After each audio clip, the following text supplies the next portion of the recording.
Dia a todos e a todas. Eu sou Igor Sacramento, pesquisador em saúde pública pela Fiocruz. Estou com vocês aqui numa colaboração com o Centro de Memória da Eletricidade para debater temas sobre saúde. Hoje nós vamos tratar de um tema muito importante que tem mobilizado pais, educadores, psicólogos, jovens, crianças, adolescentes, que é o estudo em casa, né? Crianças, sobretudo, que desde o início da pandemia da Covid-19 passaram a estudar em casa.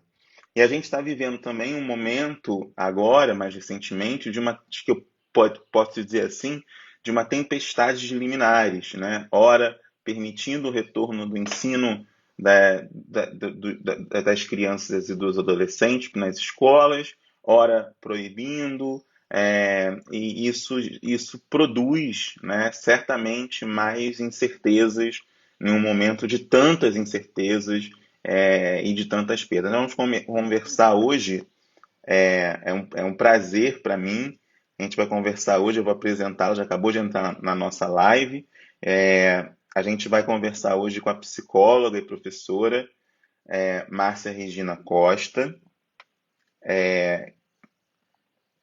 que é psicóloga clínica hospitalar e escolar, mestre e doutora em psicologia pela UFRJ e pós-doutoranda em psicologia pela UFRJ também. Atualmente é professora adjunta da Universidade do Grande Rio, Unigran Rio, e professora substituta da UFRJ na disciplina de psicomotricidade.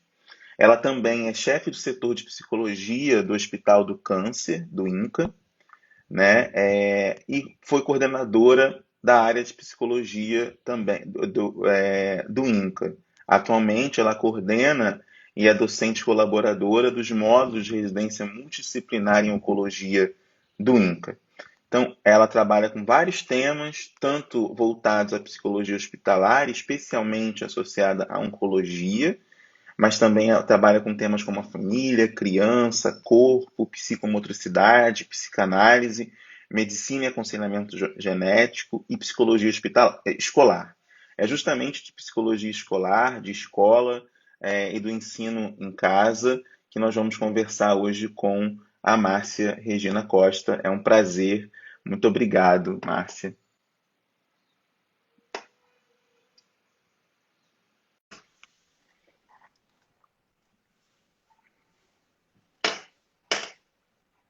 Já está entrando. Oi, Márcia. Não estou te vendo, tá? Pronto. Pronto. Olha, Eu sempre faço alguma complicação. eu fiz uma brevíssima apresentação sua. Sei que é difícil resumir, né, uma carreira, uma trajetória. Brevíssima e muito breve, mas você conseguiu fazer um resumo. Que bom, que bom. Mas gostaria que você falasse um pouquinho do seu percurso, né, Generosa acadêmico, também. profissional. Queria que você falasse um pouquinho.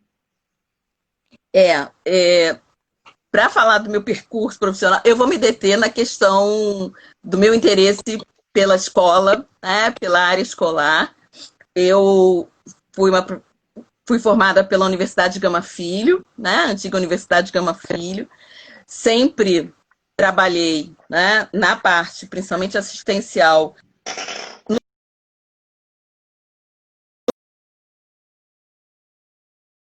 nos últimos anos. E algo que sempre me chamou a atenção foi esse viés mãe, criança. Esses são temas que me atravessam, né? Que me acompanharam na vida profissional, na carreira acadêmica, né? Inclusive a questão da oncologia. Mas eu sempre disse que todo o tempo que eu fiquei em escola, eu fui coordenadora da creche de funcionários do INCA por 9 anos. né? E foi lá que eu, inclusive, fui pensar as questões voltadas para a psicomotricidade, mas eu já trabalhava com crianças desde a minha formação técnica, porque eu fiz técnico em enfermagem e a minha paixão era ficar na maternidade, principalmente no berçário, né? Eu gostava de embalar as crianças, envolver as crianças, enfim. Anos depois, eu fui para a psicomotricidade e fui entender aquilo tudo que eu fazia praticamente no final da minha adolescência ainda, né, com 15, 16 anos, e colocar isso em prática, né, olhar para essa relação mãe, bebê, pai, criança, mulher, e que a partir daí esse é um tema que me atravessa e que eu não largo até hoje. Trabalhei durante 13 anos, né, numa escola, era uma escola particular chamada Colégio New Garden, em São Cristóvão, mas que atendia o pessoal ali da Barreira do Vasco, né? Então, tinham crianças das mais diversas condições econômicas. Eu trabalhava muito com orientação de pais, professores, e hoje, na graduação, eu já não estou mais na assistência do INCA, só na docência, no suporte à docência, mas eu sempre falo com os meus alunos, né? Alguns estão aqui, né, ouvindo, o quanto que esse tempo de pandemia nos preocupou, porque a gente também tem uma clínica escola, a Universidade, a Unigran Rio tem uma clínica escola, e eu sou uma das supervisoras dessa clínica escola, né? Minha parte é a questão clínica, no sentido de não de consultório, mas de poder ouvir essas pessoas em outro lugar. E como é que, principalmente em Duque de Caxias, Baixada Fluminense, né? Como é que essas pessoas, essas crianças vão chegar até nós? Foram situações e temas e casos e situações que estamos vivendo, mas que viemos nesse tempo pandêmico, né? Ou de pandemônio, como eu gosto de dizer. Etimologicamente, o lugar onde vivem todas as confusões, né, e os diabos, né? Não no sentido ruim do termo, mas no sentido de onde vive o que é de pior. Sim. O que chegaria para nós em termos de queixa, em termos de demanda? Como estariam as crianças em casa, seus pais em casa? Né? E eu ontem, né, pesquisando, pensando um pouco, nem tive tempo de ver tudo isso, a Fiocruz lançou uma cartilha, né, de orientações, né, para esse retorno à escola. E eu achei aquilo assim, eu falei, gente, caiu como uma luva, embora eu não tenha tido tempo de ler, mas é alguma coisa que eu já venho olhando, pesquisando, me preocupando. Um dos meus projetos que a gente está começando agora com esse grupo de alunos é pensar principalmente os adolescentes que estão em casa, né? Nesse tempo de crise, nessa idade, nessa fase de desenvolvimento de crise, né? Dentro de uma crise mundial. Né? Então, vou parar de falar e você, por favor, me pergunte. Eu pedi para você, por favor, me barrar, porque senão a gente vai seguir falando o tempo inteiro. Mas está tudo bem. E para quem quiser fazer perguntas também, pode ficar à vontade. Acho que a primeira pergunta que eu gostaria de fazer para você antes de falar da quarentena especificamente, qual que é a importância da psicologia escolar, né, um pouco do campo, né, da psicologia escolar e mais ainda, né, da psicologia na escola, né? E aí depois eu faço perguntas relacionadas a esse praticamente 8 meses, né, se a gente for considerar o tempo todo, são praticamente 8 meses, né, de pandemia. Mas eu gostaria, antes disso, falar um pouco desse campo, ou área de estudos, investigação, intervenção, atuação, que é a psicologia escolar. Falasse um pouquinho sobre. Desde última década de 1990, final de 1990, início do ano 2000, o Conselho de Psicologia já vem tentando debater e questionar essa situação e inclusive, pensar nessa obrigatoriedade de termos psicólogos na escola. Né? E isso veio caminhando até que, ano passado, a gente teve isso veio com muita ênfase, muita força, e isso foi aprovado. né? Então, agora tem uma lei que garante uma certa obrigatoriedade, e aí não só da psicologia, mas também do serviço social. Uhum. Óbvio que tem o movimento das duas categorias, mas também tem um movimento social que foi cada vez mais percebendo que as crianças estão vulneráveis, e não são crianças apenas da classe mais abastada, mas as nossas crianças da periferia, crianças pretas, pobres e atravessadas pela violência doméstica, pela violência social, pela violência policial, né? Se a gente for falar das nossas periferias, né? No Rio de Janeiro, as comunidades. E como é que essas crianças, né, chegam até aí? Né? Como é que elas podem chegar? Então, por que elas têm que chegar e por que nós não podemos estar ali? Né? Já ali, fazendo parte, compondo, né, esse quadro multiprofissional. Então, ter uma lei é fundamental, porque, a princípio, as escolas, né, e isso eu acho que é uma coisa que agora vai ser um rastro, né, que ninguém mais tira, né? O nosso lugar, o lugar da psicologia, o lugar da saúde mental. Porque quando nós estamos inseridos na escola, a gente tem um fazer que é da ordem da prevenção ou da promoção da saúde. A gente não vai estar lá apenas para cuidar, para fazer a clínica no estrito senso, que é trabalhar ali com a criança. O nosso trabalho na escola é muito mais amplo do que isso. Óbvio que da psicologia tem a questão da escuta clínica qualificada, mas o nosso fazer vai ser diferente. A gente pode fazer intervenção com orientação de pais, a gente pode fazer intervenção com orientação de professores, né? Porque o vínculo da criança com a escola não é com o psicólogo. É que nem no hospital, ninguém vai no hospital para procurar psicólogo, eles vão lá para procurar um médico. Então, na escola, eles vão procurar o quê? Aquele que instrui, o mestre, né? Quem deve ser o mestre é o professor. É com o professor que a criança vai fazer vínculo e que os pais também devem fazer vínculo. E são esses professores que, com os nossos saberes, podem ser instrumentalizados, né? Para fazer diferença na vida ou na história daquelas crianças. Então, o nosso lugar, por isso que eu digo, na escola é de promoção, é de orientação, é de prevenção à saúde mental. Não é à toa que eu ouvi essa semana uma pesquisadora, e eu não sei se ela é da Fiocruz ou se é da UERJ, e mil desculpas ela, porque eu não lembro o nome, né? São essas coisas que você vê tudo ao mesmo tempo aqui agora e nem sempre tem tempo de anotar. Essa coisa de pesquisadora você já faz 1001 links, mas eu lembro da fala dela. Quantas crianças estão sofrendo por essa ausência da escola? Porque a escola é algo que é parte da vida da criança. Exatamente. Quantas crianças não estão sendo, entre aspas, salvas, porque é na escola que muitas vezes o professor ao observar o seu comportamento, ele pode minimamente ter uma ideia do que a criança vive e, a partir daí, perceber uma situação de violência doméstica, né, nos seus mais diversos níveis, né? Violência doméstica a nível psíquico, a nível moral, a nível sexual. Sim, né? sim. Isso vai aparecer ali naquele outro contexto na qual a criança se percebe recebida, acolhida.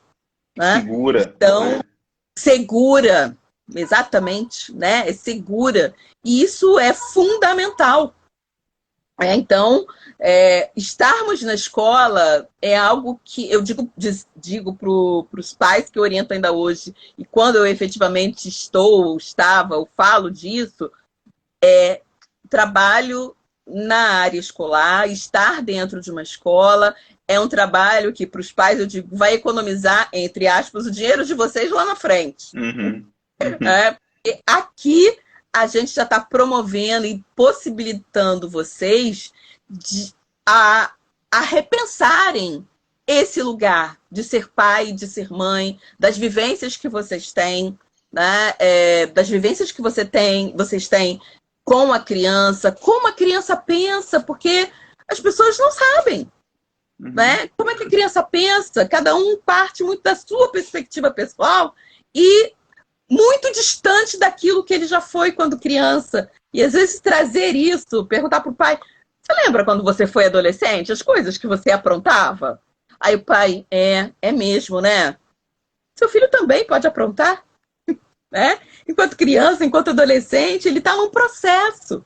Então, isso é fundamental, né? Estarmos lá, psicólogos, assistentes sociais, isso é algo primoroso que a gente não é que ganhou, a gente batalhou, né? Há pelo Muito, menos 2 décadas para poder fazer isso acontecer.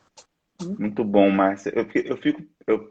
Tem uma pergunta que eu estou para te fazer desde o início que a gente começou a conversar sobre essa live, que é assim, a gente viveu nos últimos anos, no Brasil e no mundo, né, uma certa romantização do homeschooling, né, do estudo em casa, da educação em casa, etc.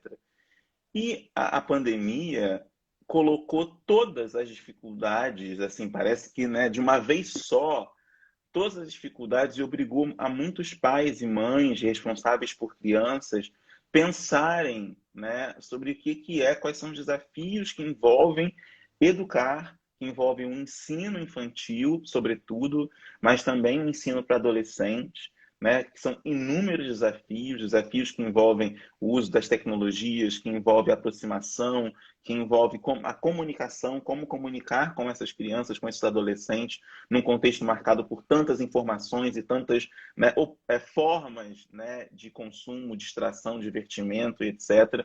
Então, eu queria te perguntar um pouco sobre isso, se você vê que essa tendência que vinha, né, da homeschooling, do estudar em casa, não sei o que lá o quê, se ela é refreada numa necessidade para muitos pais, agora, uma forçosa reflexão que muitos pais tiveram que ter da importância da escola.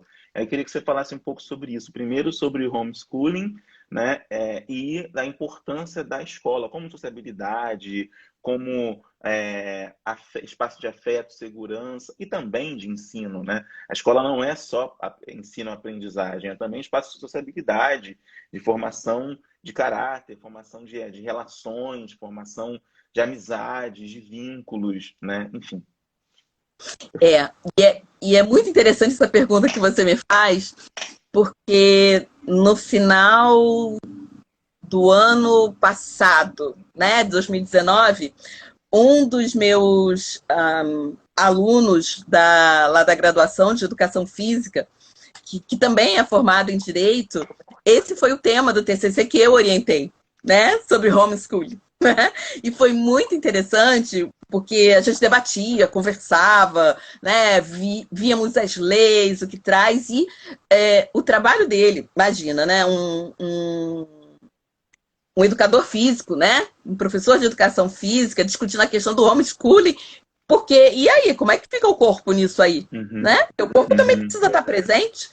E, como o Rossandro diz, o Rossandro Klingen, a pandemia está fazendo um estudo nos permitindo, né? Fazer um estudo socioantropológico, né? Que de nenhuma outra forma nós poderíamos fazer. A gente não sabe ainda quais são os resultados desse estudo, porque ainda estamos em processo. Né? Vamos levar pelo menos 10 anos, né, para termos os resultados disso, ou mais do que isso. Então, tinha essa romantização do homeschooling, eu concordo com você que era uma romantização, muito por essa ideia que passa pela questão da ideologia, uhum. dessa ideologização, né, da família perfeita, né, que a família que tem que... A família tem e precisa, eu acho que, ocupar esse lugar de transmitir valores. Mas valores são uma coisa. Trigonometria é de outra ordem. Exatamente. Né? Alfabetização, os pais podem contribuir e muito, mas isso tudo é muito pensado. Né? O processo de alfabetização é algo muito cuidadoso. A inserção da criança num outro tipo de comunicação para além da palavra, né, é de outra ordem. E isso, a pedagogia está aí, né, os professores, né, sejam aqueles que são formados no normal, que metem a mão na massa, os pedagogos. Isso é uma ciência e precisa ser muito cuidadoso. Os pais não estão preparados. A gente pensa romanticamente no homeschooling. Quem tem disponibilidade para estar com seus filhos, né, em termos de tempo, né, em termos de hora, em termos de condição financeira. Essa não é a realidade da nossa população. Exatamente. A gente precisa sair de casa, a gente precisa trabalhar, a gente tem as pessoas que são, né, a grande parte da nossa população não tem instrução nesse sentido. E mesmo que tenha instrução, gente, eu sou incapaz de alfabetizar uma criança. E eu digo isso partindo da minha experiência, porque eu lembro que o sonho de toda mãe, né, é ter a sua filha, né, vestindo na minha época, né, vestindo aquele uniforme do normal, né, Sara Kubitschek e outras escolas normais, né, aquela sainha preguiada, aquela roupinha toda bonitinha. Quem não é dessa época, por favor, é só pesquisar. Carmela Dutra, que são ótimas escolas, óbvio. Mas eu ficava me imaginando, né? Por isso eu fui para o técnico, né? Que eu ficava me imaginando, eu só pensava nisso. Eu não sou capaz, eu não vou ser capaz de alfabetizar uma criança. E eu dou muito valor à educação infantil. E dei mais ainda quando eu fui ser coordenadora de creche, onde a gente se aprofundou nesses estudos, né, na formação em psicomotricidade que eu fiz na UERJ, que eu digo, que bom que eu me vi ainda muito nova, incapaz disso, porque é uma arte. Você apresentar para a criança o mundo, né, a partir de um outro olhar. Os pais não têm condições, porque a mãe precisa fazer plantão, ou ela precisa ser diarista, e a gente tem aí o IBGE falando que muito mais da metade, principalmente na população mais pobre da nossa, né, do nosso Brasil, as mulheres são os arrimos da família e elas precisam sair de casa, seja para fazer faxina, passar uma roupa, serem motoristas de ônibus, serem universitárias, acadêmicas, né? Onde quer que elas estejam, qual é o tempo que elas têm, inclusive para organizar, né, essa vida escolar do seu filho?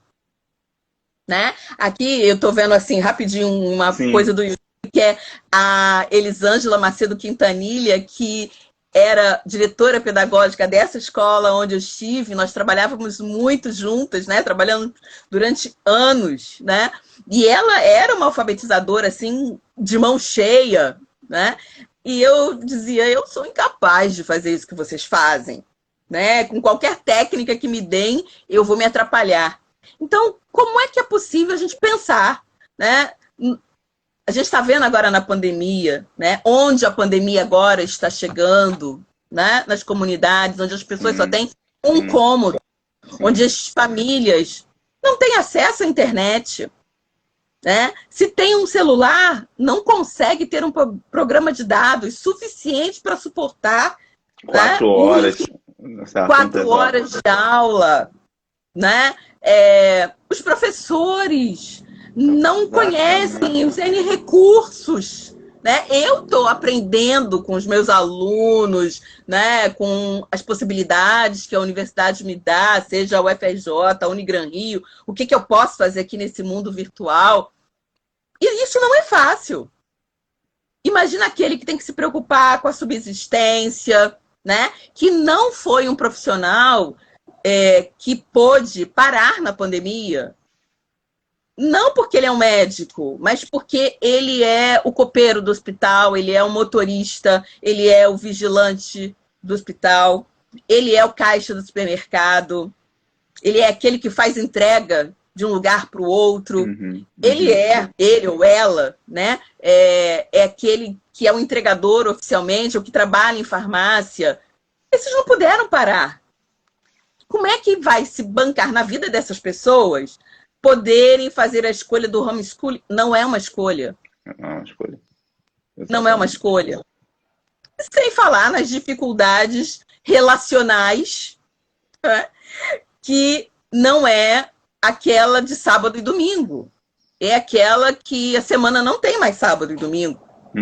Aqueles que puderam, entre aspas, estar em casa.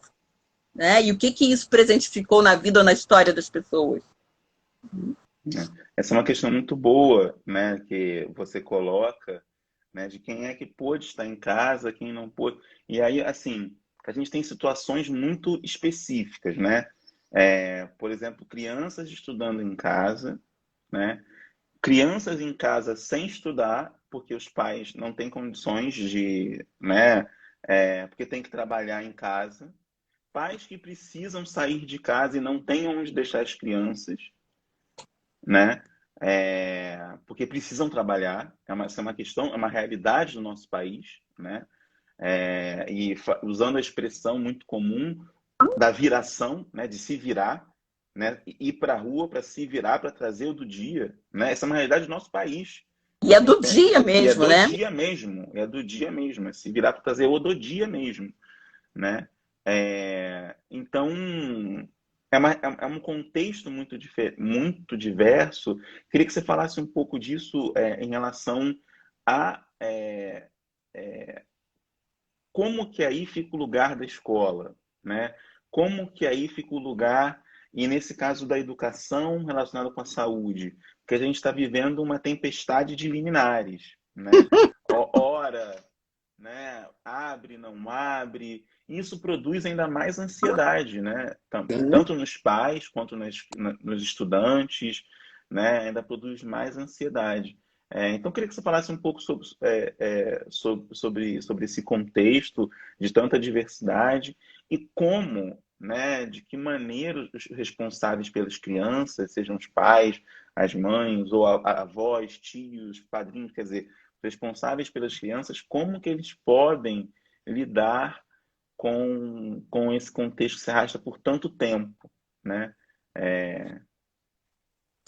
E aí eu incluiria nisso que você fala, Igor, ou talvez seja o ponto mais importante dentre todos esses atores, o próprio Estado. Sim. Que não se acerta. Aliás, que nunca se acertou. Horrível, Sim. Mas é isso. Sim. Né? Porque aí em cadeia, isso chega até dentro da casa. Né? Abre, não abre, fecha, não fecha. Eu acho que nesse instante, o risco que a criança é ou não é, da mesma forma que no início se pensava, enfim, foi o que a gente aprendeu, e a ciência também aprende, né? Estamos trocando a roda com o carro, né? Carro não, no nosso caso é carroça, andando, né? No nosso caso é carroça. Estamos aprendendo, no início não, só os mais velhos, né? Estão mais suscetíveis, e aí a gente vai vendo que, opa, o vírus é só do frio, e não é isso, né? Vimos Manaus, né? Quando começou, e ainda está. E dentro de tudo isso, né? Saúde, educação, meu Deus, o que priorizar, né? Chegamos a um estado tal, né? O estado da arte agora infelizmente, ontem eu vi até uma charge falando sobre isso, mostrando uma foto do nosso litoral, não sei em que cidade era, mas a charge, né, tinha uma nuvenzinha e a criança dizia: mãe, eu quero ir para a escola. E a mãe respondia: meu filho, ir para a escola é muito perigoso. Todos na praia. Né? Aglomeração. Né? E aí, né? Hoje em dia ainda dá para dizer que não pode? Eu hoje penso, talvez a escola, nesse momento, possa ser um lugar seguro, porque a gente precisa,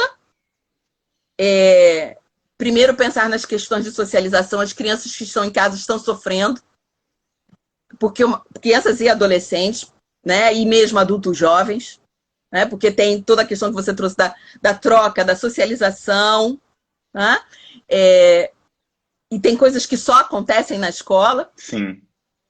Mas acho que a escola precisa, né, efetivamente se organizar quanto aos protocolos. São coisas que agora, mais do que nunca, precisam ser linkadas, né?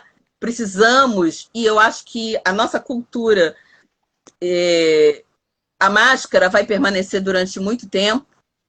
Infelizmente, a não possibilidade de abraçar é muito difícil, né?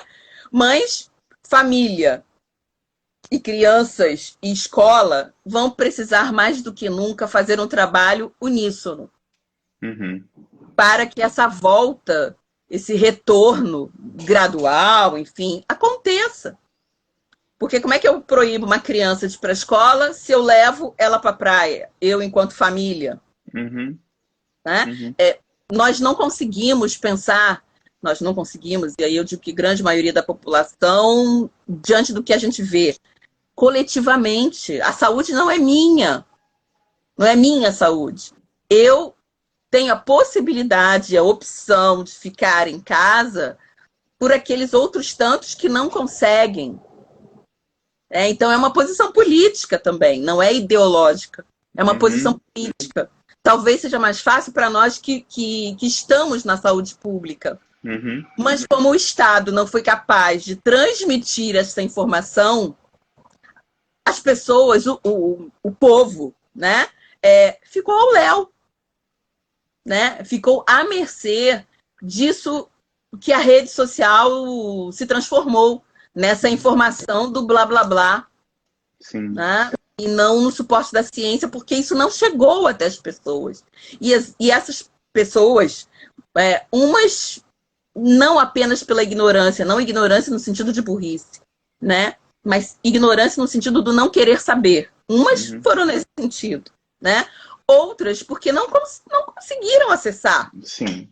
Né? E aí dependem, tal qual uma criança em termos de desenvolvimento, de uma atitude, de uma presença, de um dizer do Estado que passa pela postura. Sim. Como isso não aconteceu... Por uma condução, né, na crise. Né? Exatamente. Né? Como isso não aconteceu, a gente está do jeito que está há quase 8, 9 meses. Bem, quase uma gestação. Né? Aí tentando se encontrar. E aí eu acho que agora... a gente precisa se haver com isso, e esse retorno precisa ser gradual, organizado, essas liminares que vão, que voltam, que nos deixam mais inseguros ainda, mas acho que enquanto profissionais de saúde a gente precisa ter claro, a escola é um lugar de saúde também. Sim, verdade. Né? Não é à toa que se pensou nas aulas remotas e não é AD. Exato. Né? São coisas completamente diferentes, né? Mas para que você minimamente, em termos de saúde mental, pudesse manter as pessoas não apenas ocupadas, mas com algum ritmo de vida e na vida, para além de ficar atrás da tela apenas consumindo notícias e consumindo a sua saúde mental. Porque a gente viu, claramente, de forma empírica, mas a gente já tem dados aí, o quanto que a saúde mental das pessoas se deteriorou nesse processo. O quanto a gente teve procura nesses últimos atendimentos que a gente fez na clínica escola, invariavelmente, cerca de 80%, né? Eu lembro de, na evolução, ter colocado alguma coisa relacionada à pandemia, porque isso apareceu no discurso dessas pessoas. Isso depois, obviamente, vai se transformar numa boa pesquisa, mas a pandemia ou acirrou, ou piorou, ou agravou algum quadro, né? Então, voltar, né, gradativamente, né, a escola se reorganizar, e aí é preciso que a escola se reorganize, e aí eu não sei nem se enquanto Estado, mas que o corpo de professores, porque às vezes é o que a gente tem, né, na realidade das nossas escolas públicas, né, que o corpo de professores, né, porque se depender do Estado, a gente ainda tem governador, não sei, mas enfim, esse corpo de professores se organize, porque eles sempre se organizaram, né, nós temos bons profissionais aí nessa área, para poder dar conta disso que vai ser necessário agora. o distanciamento, mesmo que ainda naquele espaço da escola, a transmissão, né, desse viés, educação e saúde. E aí, quantas crianças não chegarão em casa, né, ainda muito pequenas, dizendo: cadê sua máscara, pai? Cadê sua máscara, mãe? Uhum, uhum, uhum. Eles vão educar a sua família. Ainda que o distanciamento social não seja possível, porque a gente mora num cubículo de 2x2, eu quero a minha máscara. A professora falou que eu tenho que estar de máscara, né? E é a escola cumprindo a sua função social também, né? Exatamente. Dentro da questão da saúde pública. Não sei se te Exatamente. respondi, porque a gente Respondeu, vai... respondeu. E essa questão dessa relação educação e saúde pública, como você falou, não pensar como polos opostos, né? Como pensar, como já se pensou também, são falsas oposições, né? Economia, saúde, Nossa! educação e saúde, né? Porque, na verdade, são articulados no campo da vida, da nossa existência mesmo, né? São articulados, e educação é forma de saúde, ainda mais como você entende saúde, né? Depende do entendimento que se faz de saúde e de educação, né? Também. Então, Sim. tem uma dimensão do quanto que a educação, o ensino e a aprendizagem também é um espaço para mitigar iniquidades sociais, né? Uhum. Mitigar diferenças, promover que essas diferenças sociais, que essas pessoas possam se aproximar, o contato com a alteridade, etc., que isso se perde. Mas também colocou, ao mesmo tempo, colocou para os pais, e aí, como você falou que gosta muito de lidar com mães no começo, para muitos pais descobrindo, de repente, eu tenho um filho, né? Exatamente. Eu tenho lido e visto vários relatos sobre isso, né? Eu tenho um filho, esse filho precisa ser cuidado, esse filho precisa disso, esse filho tem demandas, ele chora, ele reclama, ele, né? Quer dizer, então, queria que você falasse um pouco disso também, quer dizer, claro que produz ansiedade, produz um conjunto de questões, a escola é fundamental, mas também produziu encontros e incômodos para muitos pais e mães em relação a ter a criança em casa, o que significou isso também, né? Ter a criança em casa, ou estar, no caso, no nosso caso, estar com a criança em casa por tanto tempo, né?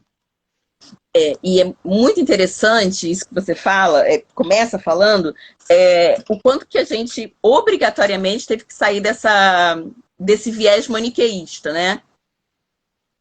Um lado e outro, um lado e outro. Bem, agora, entre aspas, né, esse ideal de família de margarina tem que ser vivido na pele. Tá? E o que eu faço com essa criança? Eu, assim, vou trazer uma situação que eu ouvi esses dias, né, na prática.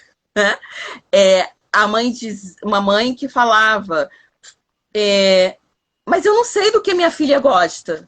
Do que ela gosta de comer? O que ela gosta de beber? E se eu fizer isso, ou se eu fizer aquilo?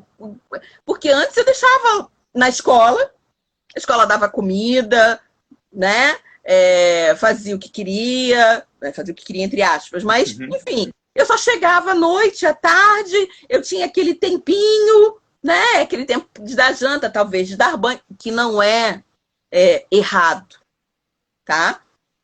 Não é o tempo quantificável de estar com seu filho que vai fazer com que ele não tenha qualidade, né? Mas muita gente, né? E muitas vezes eu discuti isso com a Elisângela, o quanto que as pessoas estavam terceirizando a educação, né? E estavam também, nós víamos isso, né? Perdendo, né? O acompanhamento da vida, sabe? Questões básicas da vida e da história da criança. Tudo bem, tinham que trabalhar, todas essas coisas, a gente sabe disso, né? Mas agora, opa, é o meu filho. E o que eu faço com ele agora? O que eu posso aprender agora? E eu encontro pais que também ficaram desnorteados porque tiveram que ocupar esse lugar. né, estar nessa função de cuidar do filho, cuidar do trabalho, né, cuidar da casa, né? Então, eles também tiveram que se reorganizar, foram postos nessa situação de reorganização e também puderam ver alguns e muitos que eu conheço que estão se dando conta, né? Opa, peraí, será que precisa ser desse jeito? As pessoas também estão repensando a vida, o seu tempo. Será que é desse jeito que precisa ter? Né? Estão olhando para as suas crianças, estão tendo a possibilidade de olhar para as suas crianças, os seus filhos, por um outro prisma, porque a terceirização, que era alguma coisa quase que direta, já não cabe mais. Ou já não dá conta de tudo. Então, elas precisam estar implicadas na vida e na história dessa criança. Isso, eu acho que é uma virada, né, que a gente está tendo e que com tanto tempo de pandemia, que a gente acha que é horrível, é mesmo, mas pode ter esse outro lado, né? Como você não tem outra saída, você vai ter que inventar. Então, os pais estão se reinventando a relação com os seus filhos, né? Eu vi um relato de um pai, e eu salvei em algum lugar, porque a gente vai, né? É dessas, né, que vai salvando as coisas, porque acha assim, pô, perfeito, né? O quanto que ele, né, pôde reaprender na brincadeira a passar determinados conteúdos para o seu filho. E aí eu resgato alguma coisa que às vezes a gente trabalhava na educação infantil, dizendo para o pai, olha só, mas eu não sei, como é que eu vou ensinar cores para o meu filho? Como é que eu vou ensinar? Como é que eu vou fazer essa que vocês falam que eu preciso estimular meu filho? Eu falei, ótimo, você pode dizer para ele, filho, leva essa sua meia preta lá para aquela gaveta que tem outras iguais. Você está dando noções de matemática para ele, né? Você está dando noções de geometria, você ali está ensinando cores para ele. Olha quanto conteúdo, porque às vezes os pais, né, não se dão conta de que eles já participam, né? Então eles acham que por não saber fazer como professor, eles não sabem fazer nada. Talvez eles já façam isso de forma indireta, e os pais já fazem isso, mas eles precisam, entre aspas, de alguém que diga para eles que eles já fazem. E talvez seja isso que eles estejam aprendendo agora. Eu afirmo, né, que isso faz parte da minha tese. O brincar é algo muito sério. Não é qualquer coisa. Não é qualquer coisa. Então... E falando especificamente da sua tese, né, sobre brincadeira, e no seu trabalho, já projetos que envolvem essa discussão sobre brincar e a relação com a sociabilidade, psicomotricidade, enfim. Queria que você falasse um pouco dessa reinvenção da brincadeira nesse contexto, e a necessidade da brincadeira, porque a gente está cada vez mais mergulhado, entranhado num mundo de virtualização, mediatizado, né? Mas a brincadeira, o contato é muito importante, o manusear também é muito importante. Não estamos aqui demonizando os jogos digitais, pelo contrário. Não, né? Por favor! Mas só que o contato é importante também, o brincar, o se jogar no chão, né? Pular no sofá, etc. Enfim, isso também é importante. Que você falasse um pouco da brincadeira e do lugar da brincadeira como é brincar sozinho ou brincar com os pais, né? Ou brincar com os irmãos, que é diferente de brincar com os amigos, né? Queria que você falasse um pouco sobre isso. E aí, óbvio, eu vou citar, né, meu autor predileto, que é Dr. Freud, né? Sigmund Freud. Ele, nos seus ensinos, né, enfim, nas suas teorias, ele inúmeras vezes, né, ele criou, né, traçou as suas teorias a partir da observação do brincar de uma criança, né? Do quanto que uma criança pode extrair de uma brincadeira, a própria capacidade dela construir, reconstruir, elaborar situações mais difíceis, situações mais fáceis, aprender coisas, né? Então, o brincar é algo que é peculiar ao humano. A criança brinca com o próprio corpo. Você vê um bebê, né? Quando a gente trabalha com estimulação psicomotora, quando a gente trabalha em creche, você presta atenção numa criança, ela brinca com o seu próprio corpo. É aquela mão que parece assim alguma coisa que ela descobre. Nossa, de onde vem isso? Né? O pé, né? Ela vai se descobrindo a partir do seu próprio corpo. Então, a brincadeira precisa passar por esse reconhecimento de si, né? A partir do corpo do outro, que é a mãe, que é quem cuida, que sejam os irmãos. A brincadeira constitui talvez o melhor trabalho da criança, né? E nós não podemos perder. Às vezes a gente vai crescendo, né? E vai achando que a brincadeira é menos, é coisa de criança. E isso não é, né? Eu trabalho desde 2008, né? Trabalho não, né? A gente tem um projeto no Hospital Pediátrico do Fundão que se chama Projeto Brincante, né? Que foi criado pela professora doutora Ruth Helena Pinto Cohen, né? Que foi minha orientadora de mestrado, doutorado. E esse projeto trabalha com crianças doentes, né? Crianças da oncohematologia.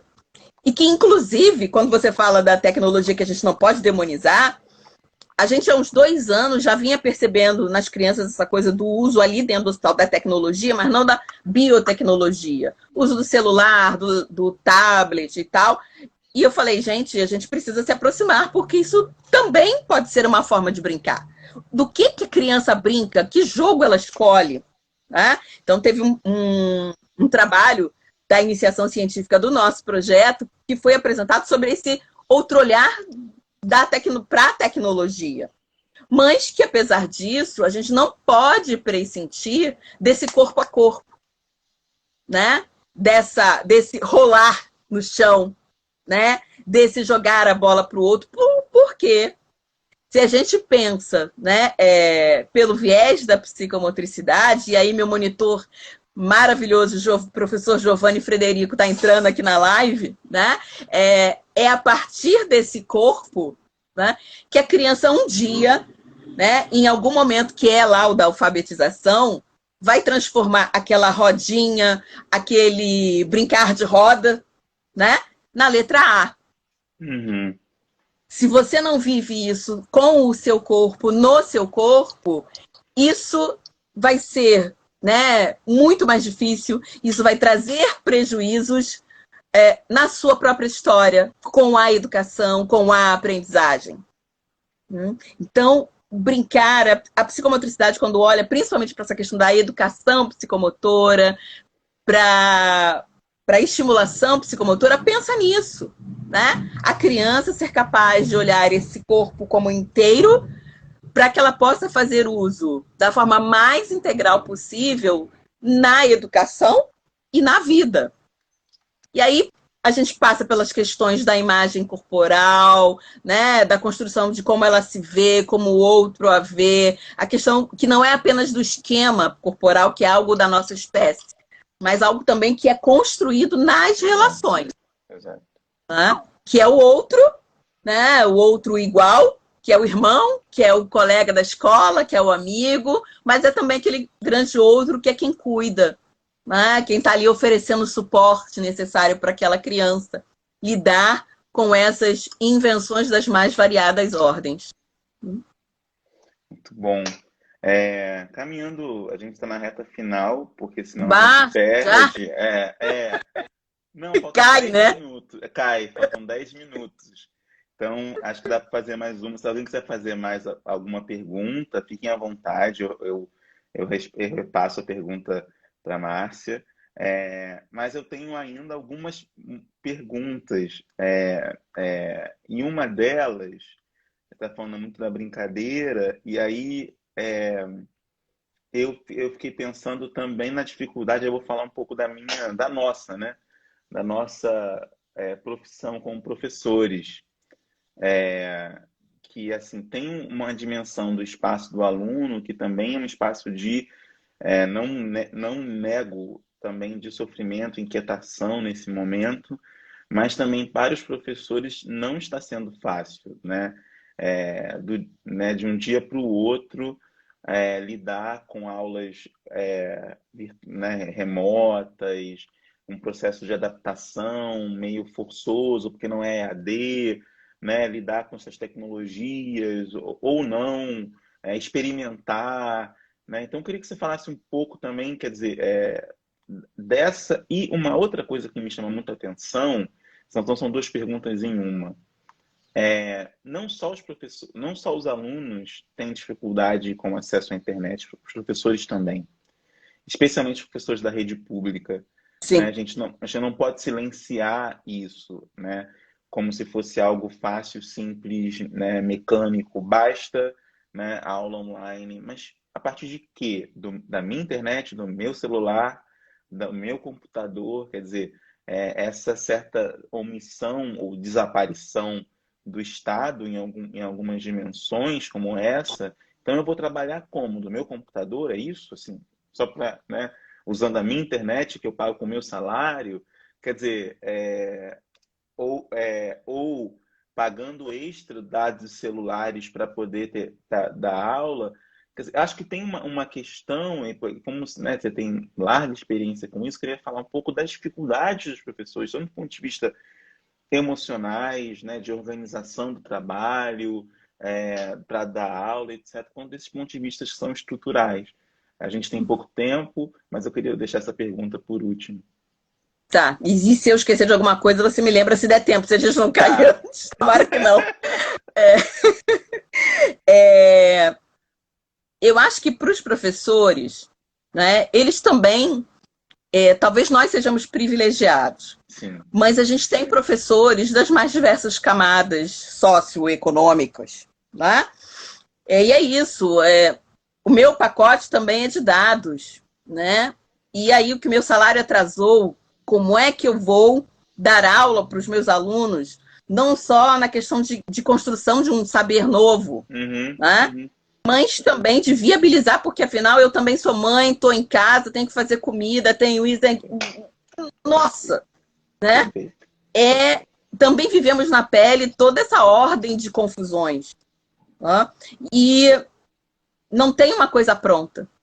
Cada um vai aí sim, né, inventar também, e aí a gente resgata lá a nossa criança, né, para poder lidar com as ansiedades, porque a gente não vai conseguir cumprir tudo, né? A gente vai fazer da melhor forma, e aí a gente precisa pensar, porque muitos professores também se serviram dos trabalhos dos psicólogos por causa disso. Eu quero que o meu aluno aprenda, eu não tenho dados, mas o meu aluno que mora ali na comunidade tal também não tem. Como é que eu vi, né, li relatos de professores que inventaram, principalmente da educação infantil, né?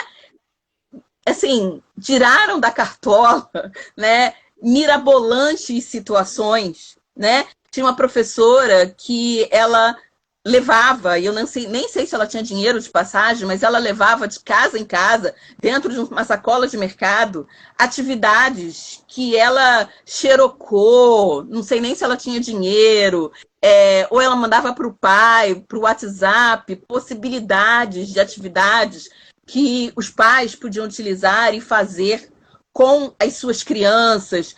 Então, também está sendo sofrido para os professores, né? Não só porque eles agora também são alunos, né, de muitas coisas que eles estão aprendendo, mas também de muitas obrigações, no sentido de como é que eu faço para sustentar a atenção do meu aluno 4 horas e meia de aula, 1 hora, 2 horas e meia.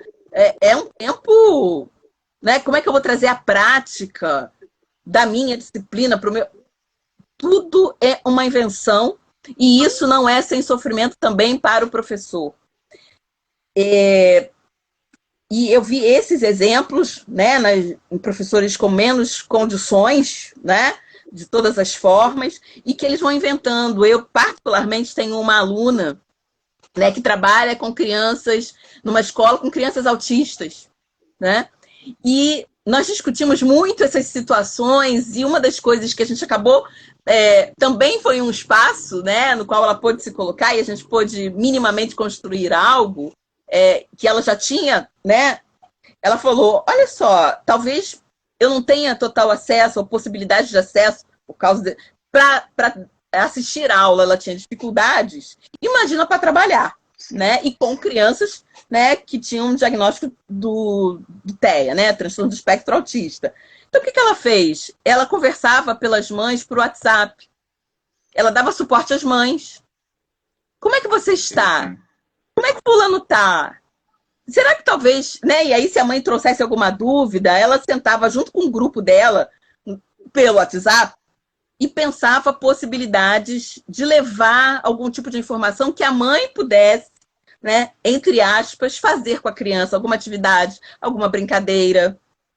E isso foi gerando outras possibilidades, né? Então, eu fiquei pensando e fico, né, vendo as lives não, mas enfim, os selfies diminuíram vertiginosamente. Uhum. E as lives, seja de profissionais, as lives ligadas à cultura, arte, ciência e educação, tudo aquilo que estava sendo deixado de lado, nunca foi tão necessário, né? De forma prática e sim, sabe, presentificada de que, opa, não adianta ideologicamente dizerem que a gente não serve para nada.